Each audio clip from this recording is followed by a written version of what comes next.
Ma petite amie s'est penchée vers moi et a murmuré « Essaie de ne pas te faire remarquer. Ces gens ne jouent pas dans la même cour que toi. » J'ai juste fait un petit sourire et j'ai répondu « Je ferai de mon mieux. » Quelques minutes plus tard, alors que nous entrions dans la salle et que l'hôte m'accueillait chaleureusement, son sourire suffisant a disparu. La surprise l'a frappé instantanément et son visage a blêmi. Nous étions arrivés en voiture devant ce bâtiment de verre et d'acier en plein centre-ville, le genre d'endroit avec un service de voiturier et un hall d'entrée qui respire l'argent. Lorraine m'avait jeté un coup d'œil dans le rétroviseur. Elle avait retouché son rouge à lèvres et déclaré d'un ton presque neutre « Essaie de ne pas me faire honte. Ils sont largement au-dessus de ton niveau. Ce n'était pas une blague, pas de sourire, pas de ton enjoué, juste une simple affirmation. » J'avais ri doucement, car c'était ma réaction habituelle. « Je vais essayer », avais-je dit, mi-sarcastique, mi-résigné. Pour remettre les choses dans leur contexte, je suis Alex, j'ai 31 ans. Elle, c'est Lorraine, 29 ans. Nous étions ensemble depuis un peu plus de 2 ans. Elle travaille dans le marketing. Très soucieuse de son image, très attirée par les bons cercles et les endroits où il faut être vu. Je suis dans le conseil, même si je reste assez vague à ce sujet. Elle a l'air de préférer quand mon travail semble purement fonctionnel, d'une modestie presque charmante. Ce dîner était apparemment important, un événement de networking privé avec certains de ses mentors. Je n'étais pas du tout censé venir, mais une annulation de dernière minute a fait de moi un accompagnant bien pratique. Pendant le trajet, elle a corrigé ma posture, m'a averti de ne pas aborder de sujet banal et m'a dit de ne pas mentionner l'endroit où j'avais grandi parce que ça faisait trop provincial. Quand je lui ai demandé de quoi il était prudent de parler, elle a poussé un soupir exaspéré, comme si je l'épuisais déjà. « Écoute plus que tu ne parles », a-t-elle ordonné. « Et s'il te plaît, ne ramène pas tout à toi. » Au moment d'entrer, je l'ai senti se raidir à mes côtés, sa main serrant la mienne, son sourire déjà répété. L'hôte s'est avancé, regardant d'abord Lorraine, puis moi, et son expression a complètement changé. « Alex » a-t-il dit en clignant des yeux, « c'est vraiment toi ?» Les doigts de Lorraine se sont resserrés autour de mon poignet. Son visage s'est vidé de ses couleurs si vite que c'en était presque impressionnant. Elle nous a regardés à tour de rôle, les lèvres pincées, et pour la première fois dont je me souvienne, elle n'a rien dit. L'hôte a ri, un rire chaleureux et sincère, le genre de rire réservé à quelqu'un qu'on apprécie vraiment. Il s'est approché et m'a serré les 2 mains. « Ouah, je ne m'attendais pas à te voir ici. »« Ça fait bien 5 ans ?» Lorraine a fini par prendre la parole, la voix tranchante. « Vous vous connaissez tous les deux ?» Il y avait de la méfiance dans sa voix, comme si elle ne voulait déjà pas entendre la réponse. « Si on se connaît ?» Il a gloussé. « Alex m'a littéralement sauvé la mise à l'époque. » J'ai senti la main de Lorraine glisser de la mienne. Soudain, le hall m'a semblé étrangement silencieux. Même au milieu de la foule, je pouvais entendre le faible tintement des verres venant de la salle à manger et le doux bourdonnement des conversations polies. Lorraine se tenait raide à côté de moi, les yeux papillonnants entre nous comme si elle regardait une scène qui déviait du scénario. « Sauvé ?» a-t-elle répété en forçant un rire qui n'atteignait pas ses yeux. « C'est un peu dramatique. » L'hôte a haussé un sourcil toujours souriant. « Vraiment ?» Il m'a regardé. « Tu ne lui as rien dit ?» J'ai haussé les épaules. Ça ne me semblait pas pertinent. C'est là que Lorraine m'a jeté un regard. De l'agacement, pas de la curiosité, comme si j'avais enfreint une règle non écrite. Elle s'est penchée à mon oreille, les dents serrées. De quoi est-ce qu'il parle ? Avant que je puisse répondre, l'hôte nous a fait signe vers la salle à manger privée. « Venez, entrez. » Tout le monde se demande déjà où j'ai disparu. Et Alex, sérieusement, ça fait plaisir de te voir à nouveau du bon côté de la table. Cette dernière phrase l'a fait tressaillir. En entrant, je l'ai tout de suite senti. Les têtes se tournaient, les conversations s'arrêtaient, les gens nous jaugeaient. Lorraine a redressé les épaules, a affiché son sourire professionnel, mais elle n'arrêtait pas de me jeter des coups d'œil à la dérobée, comme si j'étais soudainement devenu un meuble inconnu. Alors que nous prenions place, elle s'est à nouveau penchée vers moi. « Pour que tu le saches, » a-t-elle murmuré, « ce n'est pas l'endroit pour raconter l'histoire que tu crois être sur le point de raconter. » Je l'ai regardée et j'ai remarqué quelque chose d'inhabituel. Elle n'avait plus peur que je lui fasse honte. Elle avait peur de perdre le contrôle. Le dîner a commencé, comme toutes ces soirées, du vin hors de prix, des intitulés de postes surexpliqués qui ne révélaient jamais vraiment ce que les gens faisaient concrètement. Plein de hochements de tête, beaucoup d'approbation et des billes absolument répétés à l'envi. Lorraine s'est glissée dans son élément avec un naturel déconcertant. Elle riait un peu trop fort aux moments opportuns, me touchait le bras quand elle voulait montrer notre solidarité, puis reculer sa chaise d'1 centimètre quand elle n'en avait plus envie. Chaque fois que quelqu'un s'adressait à moi, elle intervenait en premier, recadrant mes propos, lissant tout ce qui pouvait paraître ordinaire. « Alex fait donc du conseil ?» a-t-elle dit à un moment donné, un sourire crispé sur le visage. « Un travail très technique, principalement en arrière-plan. » J'ai haussé un sourcil mais je n'ai rien dit. L'hôte, Michael, l'a remarqué. Je pouvais sentir son regard, amusé et complice, comme s'il regardait une révélation se dérouler au ralenti. Au milieu de la première entrée, quelqu'un à l'autre bout de la table a demandé « Alors, comment vous êtes-vous rencontrés tous les deux ?» Lorraine a répondu immédiatement « Par des amis, très simplement. » Michael a gloussé dans son verre. « Ce n'est pas comme ça que j'ai rencontré Alex. » Toutes les têtes se sont tournées vers lui. Lorraine s'est figée, littéralement figée, sa fourchette suspendue en l'air. « Oh !» a murmuré quelqu'un. « Comment vous êtes-vous rencontrés ?» Michael s'est adossé à sa chaise, calme et imperturbable. Alex était consultant pour nous pendant, disons-le, une transition délicate. Grosse acquisition, enjeu élevé, beaucoup d'ego dans la pièce. J'ai vu la mâchoire de Lorraine se crisper. Il était jeune, a poursuivi Michael. Mais c'était le seul qui nous a dit la vérité quand tous les autres étaient trop effrayés. Cela a suscité quelques haussements de sourcils. « Quelle vérité ?» a demandé quelqu'un. « Que nous étions sur le point de perdre des montants à 8 chiffres si nous ne concluions pas l'affaire », a dit Michael d'un ton désinvolte. Le conseil d'administration ne voulait rien entendre. Les avocats tournaient autour du pot. Alex est arrivé, a mis les choses à plat et a appuyé ses dires avec des données. Personne n'avait pris la peine de vérifier. Lorraine s'est tournée brusquement vers moi. « Tu ne m'as jamais raconté ça ?» J'ai haussé les épaules. « Tu n'as jamais demandé ?» La table a ri doucement, mais pas Lorraine. Michael a souri poliment. Il a fait économiser beaucoup d'argent à l'entreprise et sauver quelques carrières. Une pause. Lorraine s'est forcée à rire. Sa voix avait changé. Pour la première fois de la soirée, elle ne gérait plus l'assemblée. Elle la subissait. Après ça, Lorraine a à peine touché à son assiette. Elle hochait la tête au bon moment, souriait quand quelqu'un détournait le regard, mais je pouvais voir la tension dans sa mâchoire. Chaque compliment qui m'était adressé atterrissait sur elle comme une subtile insulte. « Alors, Alex ?» a demandé une femme de l'autre côté de la table en faisant tourner son vin. « Toujours consultant indépendant ?» Avant que je puisse répondre, Lorraine l'a coupé. « Il reste très occupé, rien d'extravagant. » Michael n'a pas manqué une miette de l'échange. « Indépendant, oui, mais sélectif. Il a même refusé de travailler avec nous par 2 fois après cette affaire. » Quelques légers murmures d'approbation ont parcouru la table. Le sourire de Lorraine a tressailli. « Tu les as refusés ?» a-t-elle demandé. J'ai soutenu son regard.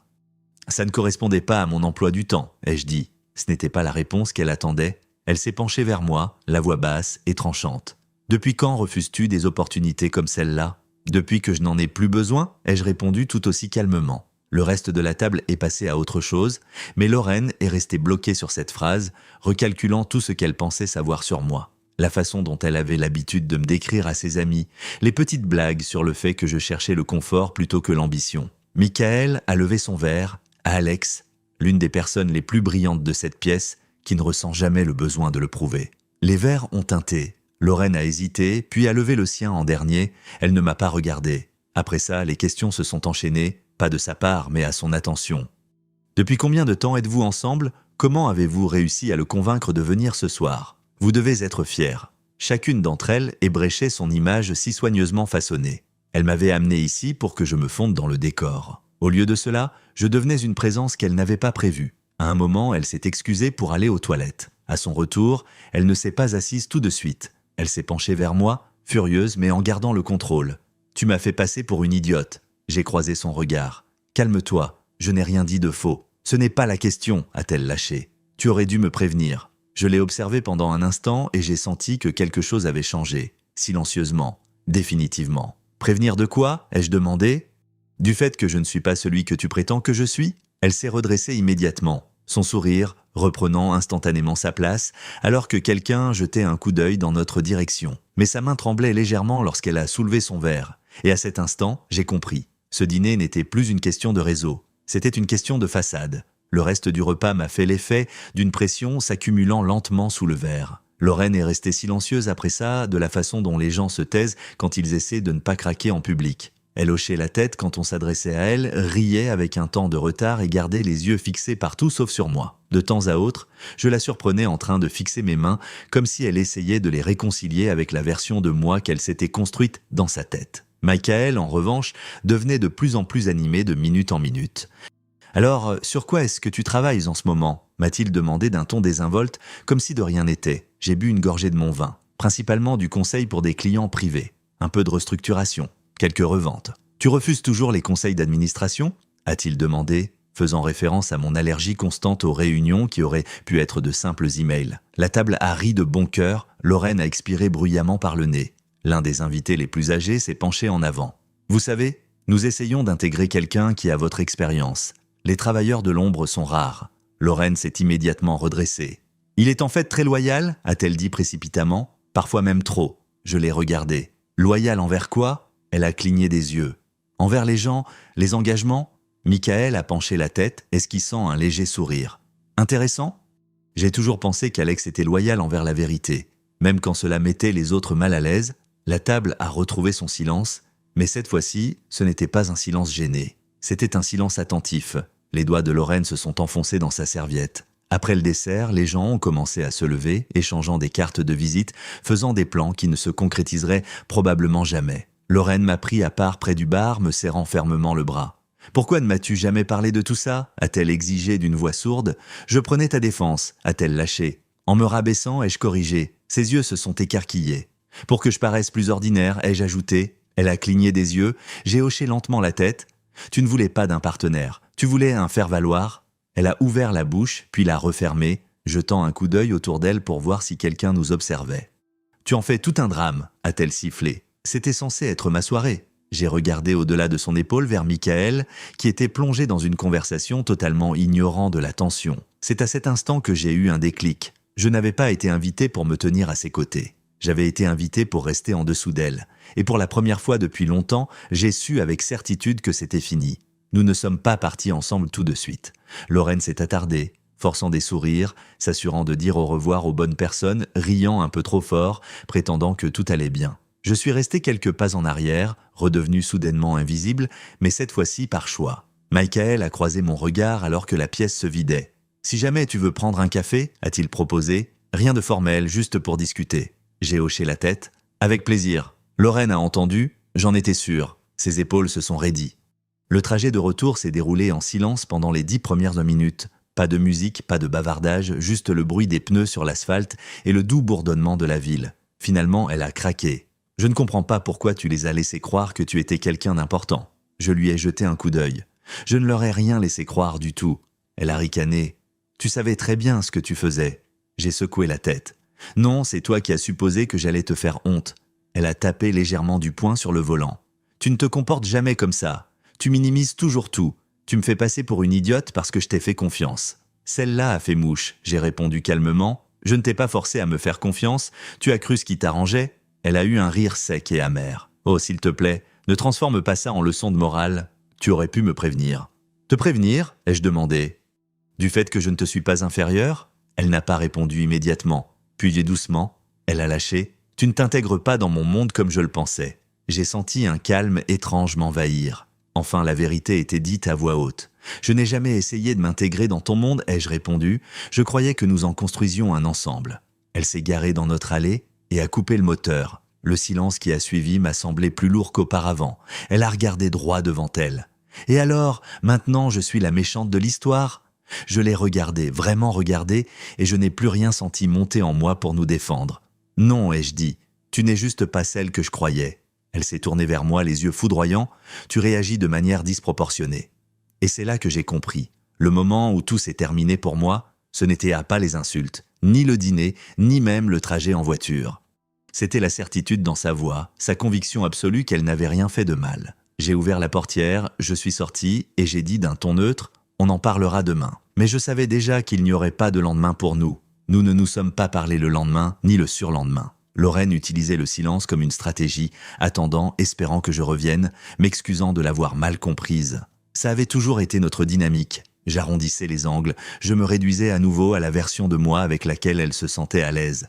Mais cette fois, quelque chose en moi s'était éteint. Le 3e jour, elle a fini par craquer. Elle m'a coincé dans la cuisine pendant que je préparais du café, les bras croisés, le ton tranchant. « Et alors, tu me punis maintenant ?» Je n'ai pas levé les yeux. Je réfléchis, c'est tout. Elle a levé les yeux au ciel. « À quoi ? À la façon dont je t'ai fait honte ?»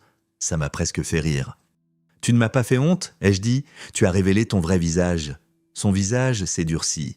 J'essayais de protéger mon image. « C'est exactement le problème, ai-je répondu.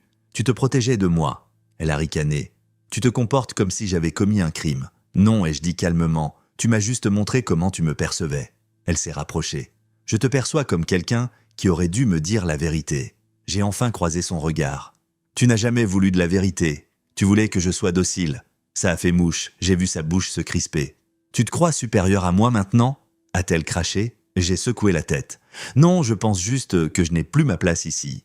Elle a ri, un rire sec et incrédule. Tu vas sérieusement tout gâcher à cause d'un seul dîner ? J'ai pris une grande inspiration.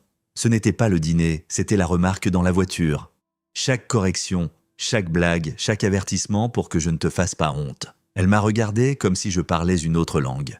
Tu en fais tout un drame, a-t-elle répété. Ce mot a scellé notre sort. Elle ne comprendrait jamais ce qu'elle avait fait. Pire encore, elle ne le voulait pas. J'ai posé mon café, j'ai pris mes clés et j'ai dit « Je vais rester chez un ami pour un moment ». Pour la première fois, son assurance a vacillé. « Attends, quoi ? Tu ne peux pas simplement partir ?» Je l'ai regardé, calme, détaché. « C'est déjà fait, tu ne t'en es juste pas rendu compte. » En refermant la porte derrière moi, je n'ai ressenti aucune colère, seulement de la légèreté. Rester chez mon amie m'a donné du recul. Pas pour qu'elle me manque, mais pour la voir telle qu'elle était. Lorraine m'envoyait des messages comme si de rien n'était, des demi-excuses logistiques qui n'en étaient d'eau pas. Cette histoire prend des proportions démesurées. Nous devrions en parler comme des adultes, mais elle n'a jamais écrit « Je suis désolé ». La 4e nuit, elle a demandé qu'on se voie dans un café neutre, un endroit assez public pour éviter les débordements. Elle est arrivée comme si elle passait un entretien. Coiffure impeccable, maquillage parfait, expression contrôlée. J'ai alors réalisé qu'il ne s'agissait pas de nous. Il s'agissait pour elle de reprendre pied. Elle n'a pas perdu de temps.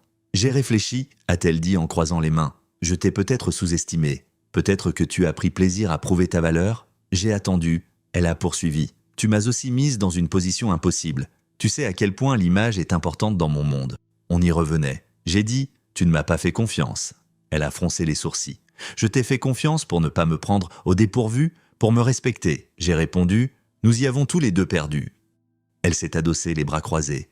Et alors, tu veux que je m'excuse d'être ambitieuse ? Non, ai-je dit calmement. Je voulais que tu arrêtes d'avoir honte de moi. Elle a ouvert la bouche puis l'a refermée. C'est injuste, a-t-elle dit. Je nous protégeais ? Non, ai-je répondu. Tu protégeais ta propre ascension sociale. Moi, j'étais jetable. Ses yeux se sont durcis. Tu réécris l'histoire pour me faire passer pour la méchante. J'ai ressenti la même clarté silencieuse que dans la voiture quelques jours plus tôt. Ce n'est pas une réécriture, ai-je dit. C'est juste la première fois que je ne censure rien pour te plaire. Elle m'a regardé pendant un long moment, puis a dit la chose qui, pensait-elle probablement, me ferait revenir. Si tu pars maintenant, a-t-elle dit doucement, tu renonces à quelque chose qui pourrait être vraiment bien. Je me suis levé et j'ai pris ma veste. Non, ai-je répondu. Je renonce à être seulement toléré.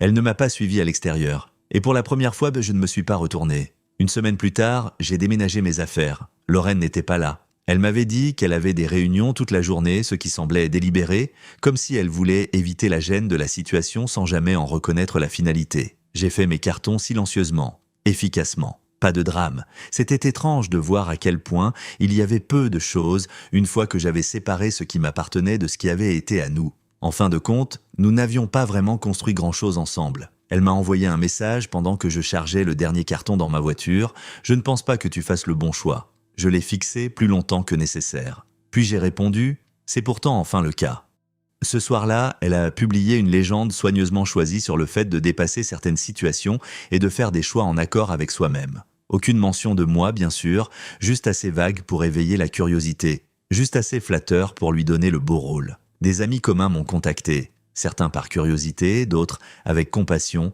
quelques-uns surpris. Un message s'est démarqué, celui d'une personne qui était au dîner. Je n'ai réalisé qui tu étais que plus tard. Pour ce que ça vaut, tu t'es comporté avec beaucoup de classe. Je l'ai remercié et j'ai fermé l'application. Des semaines ont passé, le silence ne m'a pas semblé vide. Il m'a semblé vrai, j'ai recroisé Michael, cette fois par hasard. Nous avons pris un café, parlé de notre vie professionnelle, de la suite. À un moment, il a souri et a dit « Tu as l'air plus léger ». J'ai hoché la tête, j'avais arrêté de porter ce qui ne m'appartenait pas. Un mois plus tard, Lorraine m'a contacté une dernière fois. Une seule phrase, « J'espère que tu trouveras quelqu'un qui te correspond ». Je n'ai pas répondu. Pour la première fois, je m'étais déjà trouvé moi-même. Des mois plus tard, j'ai entendu parler d'elle par quelqu'un d'autre. Apparemment, ce dîner est devenu une anecdote célèbre. Pas celle qu'elle voulait, mais celle dont les gens se souvenaient. La soirée où elle a amené un petit ami qu'elle ne semblait pas cerner. La soirée où elle a perdu le contrôle. La soirée où toute la pièce a changé d'attitude. On ne mentionnait pas souvent mon nom, juste lui. Le gars discret, celui qui a surpris tout le monde. Lorraine, d'après ce que j'ai entendu, a continué son ascension. De nouveaux cercles, de nouveaux mentors, de nouvelles légendes sur les réseaux, les mêmes schémas, toujours à viser plus haut, toujours soucieuse de savoir qui se tenait à ses côtés. Nous ne nous sommes plus jamais parlé.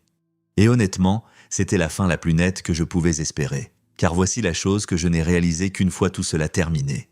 L'amour ne vous demande pas de vous faire tout petit pour que quelqu'un d'autre puisse se sentir plus grand. Il ne vous avertit pas de ne pas lui faire honte. Il ne tressaille pas quand une assemblée reconnaît votre valeur. Au moment où elle a dit « ils sont largement au-dessus de ton niveau », elle a tout révélé. Il m'a juste fallu un dîner pour l'entendre enfin. Alors oui, si vous lisez ceci et que vous vous demandez si vous réagissez de manière excessive quand quelqu'un vous traite comme un accessoire plutôt que comme un partenaire, la réponse est non. Faites attention à ceux qui veulent que vous restiez silencieux. C'est généralement le signal qu'il est temps de partir. N'oubliez pas de liker et de vous abonner pour ne rien rater des prochaines histoires. Et dites-moi en commentaire, d'où est-ce que vous nous écoutez?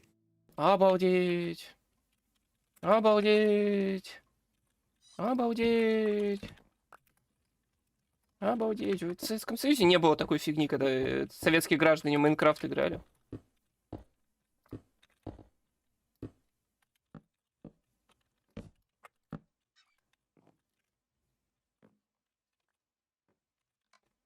Блин.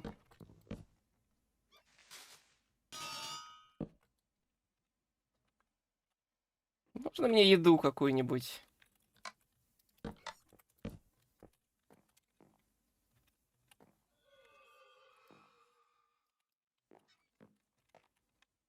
Если надо пропеллер раскрутить самому, как топливо, уголь, 27 угля на 15 часов.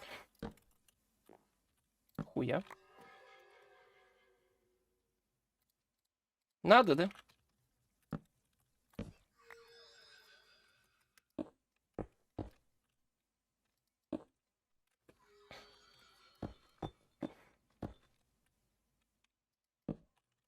Думаю, в будущем такие игры будут запрещены про самолетостроение. Потому что хочешь сделать самолет, значит, хочешь свалить из России. Иначе зачем тебе улетать? Куда ты собрался летать? Из страны, что ли?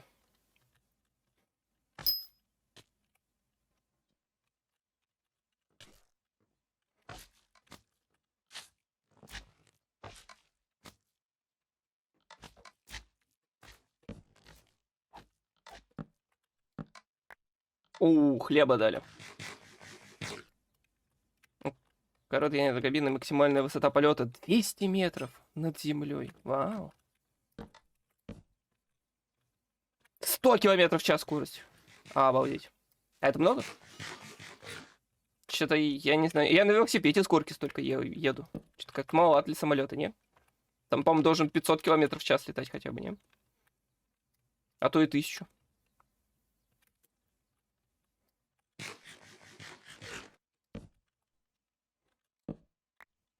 О, нихуя. Что дало?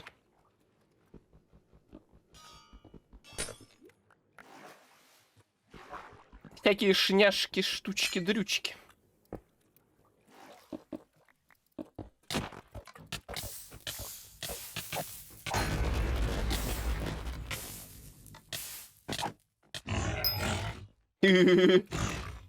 Он пытался. Он сопротивлялся. Легкие, короткие, там никак по-другому. А нитроускорение на что, а? А турбонадув? Просто пиздец, я поражаюсь. Молодежь вообще не шарят за самолеты. А, давайте музыку включим, без нее как-то скучно.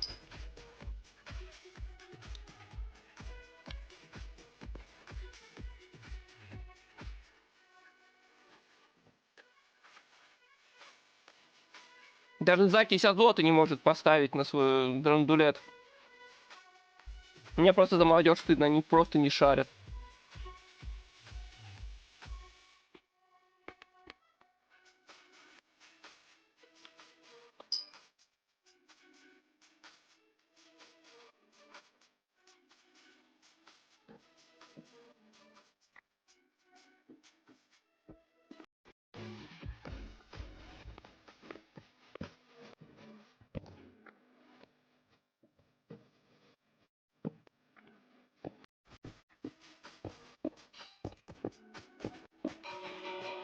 Современная молодежь, я вот заметил, даже не может гидроусилитель толчка у себе дома сделать. Это, конечно, позор уже.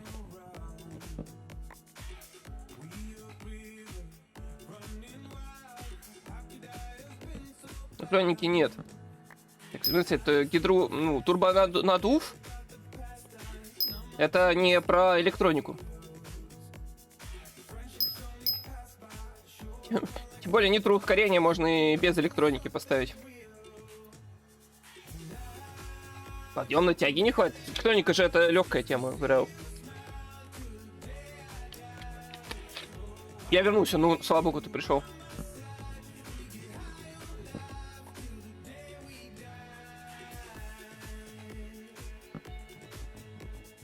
Я тут вот, видишь, поигрываю в Минекр. Игра такая, может, слышишь?